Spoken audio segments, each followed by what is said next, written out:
Corisco, essa eu confio, esta eu garanto. Corisco, administradora de condomínios. Olha, a Polícia Federal abriu inquérito para apurar o crime de genocídio, isso mesmo, contra os indígenas Yanomamis. A gente já vem acompanhando este tema aqui durante toda a semana, fazendo uma cobertura ampla, detalhada, para você entender a situação dos índios em Roraima. E agora a Polícia Federal avança, especificamente no crime de genocídio. Ari, há elementos já neste momento que justificam esta abertura de investigação pela PF. Assim, eu chamo a atenção que o próprio ministro do Desenvolvimento Social, piauiense Wellington Dias, ele alertou, ele disse, olha, foi uma ação premeditada, não foi apenas uma negligência, uma omissão, que são dois comportamentos inadmissíveis e inaceitáveis em relação a um povo originário do nosso país.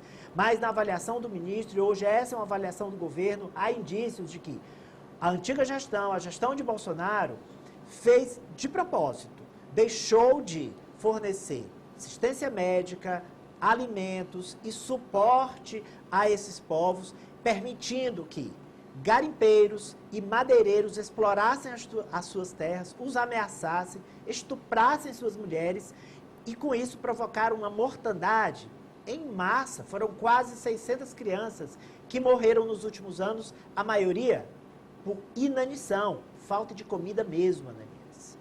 Olha, e no pedido feito pelo ministro Flávio Dino, da Justiça, que foi acatado pela Polícia Federal, que traz os argumentos que justifiquem a abertura desse inquérito, há lá indícios de forma intencional, um esvaziamento das políticas públicas, resultando na mortandade dos Yanomamis. Franz.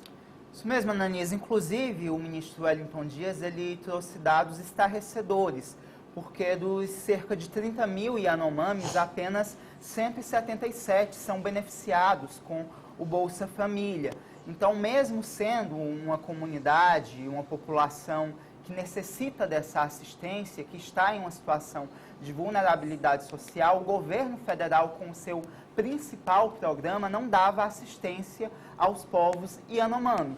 Se junta àquela questão que nós já sinalizamos, dos 60 pedidos de ajuda, ajuda que não veio da forma como era necessária para atender essa população. Então, tudo isso complica ainda mais a situação do ex-presidente Jair Bolsonaro, que pode, inclusive, responder por essa questão também envolvendo os Yanomamis no Tribunal Penal Internacional. Ele que já tem ali, já é alvo de processos envolvendo a pandemia da Covid-19, ou seja, a situação dele se complica ainda mais com essa crise humanitária em Roraima.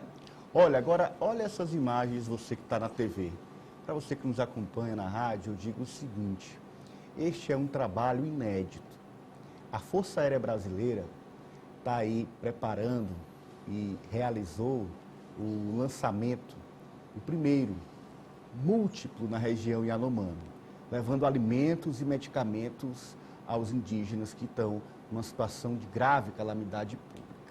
Esse lançamento de suprimentos é necessário e eficaz, porque diante das condições geográficas da região, é muito difícil chegar por terra ou por água até as terras. O meio aéreo é o mais eficaz. Até mesmo a FAB já transportou quase 10 mil quilos de alimentos, de cestas básicas, e mais de 3 toneladas de medicamentos e materiais hospitalares para atender os Yanomamis. Então você vê aí o quando há a dedicação, o interesse, a vontade de atender, de resolver o problema, nós temos os meios, gente.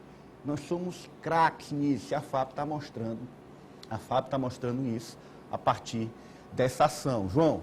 A FAB que chegou a declarar que até agora é a primeira vez que recebeu o pedido de ajuda humanitária lá. O governo recebeu através da FUNAI, mas não repassou para as Forças Armadas, que tem uma estrutura, inclusive com 3 bases na área.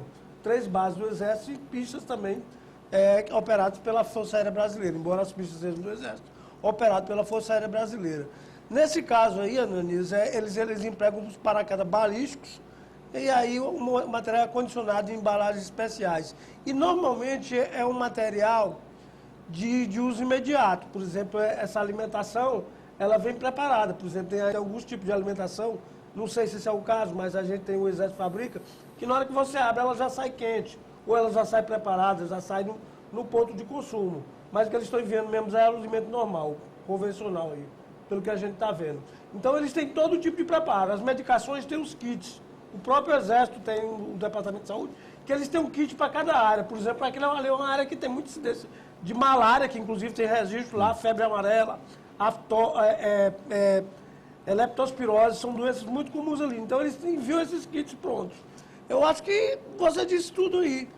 Quando há vontade política, tudo acontece. Agora, quando você pega uma solicitação, passa para uma entidade que não tem capacidade de fazer, terceiriza um serviço para uma entidade que não tem capacidade de fazer. Aí você recebe, você vê que não está sendo feito aquilo, e você não passa adiante, você, no mínimo, aí você se omitiu. Sim, foi o que a gente viu quando houve aquele contrato com ONGs evangélicas. 800 e tantos milhões, né? A ONG não tem, o Conselho Regional de Medicina e o Conselho de Enfermagem apuraram que ela não tem quadro médico para dar suporte àquele serviço que foi contratado. Simplesmente foi para passar o dinheiro para uma entidade que toma de conta de evangelizar índio. A função dela lá não foi criada para isso. Ela não foi criada para fazer atendimento médico. Quando a gente tem a Força Aérea Brasileira, a FUNAI, o ICMBio, todos esses órgãos que têm expertise, mas nesse caso, ou não foram acionados, ou foram impedidos de trabalhar. Com esses 800 milhões aí dava para equipar muito melhor a Força Aérea e prestar esse serviço de forma contínua, sem ficar terceirizando e desviando recurso público, né? Agora,